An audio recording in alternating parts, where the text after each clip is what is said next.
ఉన్నారు మీరు అంతే అట్లా కాదు కదా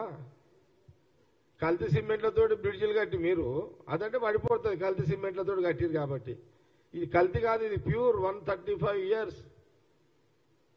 135దా అది 135 ఏళ్ళ బునాది మర్రి చెట్టు కాంగ్రెస్ పార్టీ ఇది కాబట్టి మీరు మా ముందు మా మీద కౌంటర్లు వేసేటప్పుడు మా మీద మాట్లాడేటప్పుడు ఒళ్ళు దగ్గర పెట్టుకొని మీరు మాట్లాడితే మీకు కొంత ఉపయోగపడుతుంది అది మీకు ఇచ్చే ప్రశాంత్ రెడ్డికి ఇచ్చే సలహా ఏదో అసెంబ్లీలో మైక్ ఉంది కదా మీ చేతుల మీ గవర్నమెంట్ ఉన్నప్పుడు ప్రశాంత్ రెడ్డి రెడ్ అంటే రెడ్ గ్రీన్ అంటే గ్రీన్ ఇదేమి అసెంబ్లీ ఇదేమన్నా అది అసెంబ్లీ నడిచింది ఎందుకంటే నీ చేతిలో బటన్ ఉంటుంది స్పీకర్ నీ చేతులు ఉంటాడు కాబట్టి సరే చిట్టి రాసిపోతే రెడ్ లేకపోతే గ్రీన్ అంటే గ్రీన్ అంటే ఆయన నడుస్తుంది అడిగి నడవదు కదా ఈ బయట ప్రపంచంలో నడవదు అట్లా ప్రశాంత్ రెడ్డి అట్లా నడవదు అట్లా ఏదో మాట్లాడితే అట్లా నడవదు అదంతా జగ్గారెడ్డి పదవులు అవసరం లేదు కాంగ్రెస్ పార్టీలో నేను ఒక వెపన్ నేను ఒక ఆయుధాన్ని కాంగ్రెస్ పార్టీలో ఈ ఆయుధానికి గుర్రాలకు లేదు ఏమి పోస్టులు అవసరం లేదు దీనికి ఆయుధమే నేను ఒక ఆయుధాన్ని కాంగ్రెస్ పార్టీలో నేను ఒక ఆయుధాన్ని ఒక వెపన్ నేను నాకు ఎలాంటి పోస్టులు లేవు మీకు పోస్టులు ఉంటేనే ఇప్పుడు నేను జగ్గారెడ్డి అంటారు కేటీఆర్ ఏమంటారు కేసీఆర్ కొడుకు అంటారు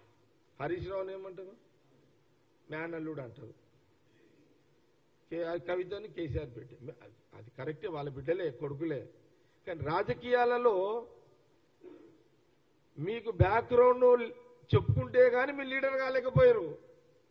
జగ్గారెడ్డి బ్యాక్గ్రౌండ్ ఏం లేకుండానే జగ్గారెడ్డిగా నేను లీడర్గా ఎదిగిన ఈ రాష్ట్రంలో ఏడన్నా రాష్ట్రం 2 రాష్ట్రాలు ఎక్కడన్నా పోదాం హరీష్ రావు అంటే ఎక్కడ మినిస్టరా లేకపోతే హరీష్ రావు కేసీఆర్ మేనల్లుడా ఇట్లా అనాలి జగ్గారెడ్డి అనగా అరే Jaggareddy Sangareddy that is brand అది అంటే మేము కష్టపడి తయారు చేసుకున్న రాజకీయ జీవితం అది ఎన్నో